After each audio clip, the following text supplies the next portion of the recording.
I know you do Malaysian Tamil cuisine. Have you tried our Cape Malay cuisine? Yes. And what do you think Very about much so. it? I tried Cape Malay cuisine. It is interesting. Just like Indian cuisine in South Africa, Cape Malay cuisine also follows the same kind of base principles.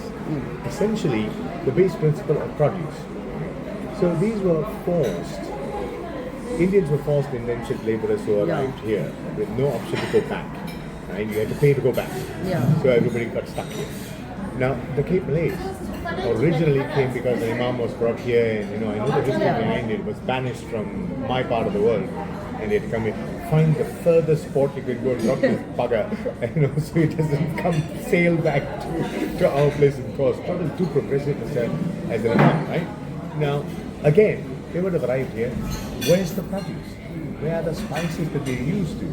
They know the flavor profile. They know what they're trying to make. They're trying to now approximate what they add at home here, right?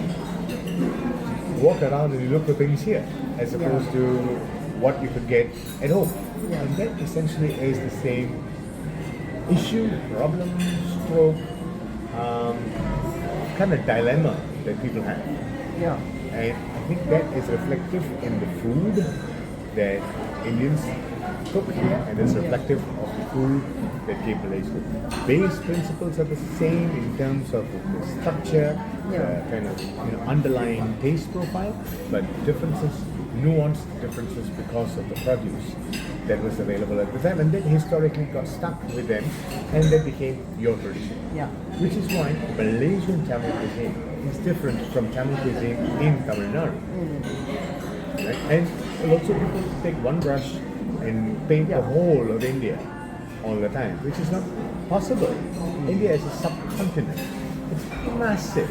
In the maps, it's drawn quite small, proportionate to everything else. Yeah. In the Western Isles, a Eurocentric map, which is drawn making America this big and Europe this big, and India that small. India is massive. Africa's made smaller. We all know this. Historically, we realize Africa has been shrunk, and India has been shrunk. But it's a huge subcontinent with different climate profiles. Utterly tropical to kind of desert kind of climates further up north. And produce is very much dependent on the environment. So in India itself, food changes every 50 kilometers.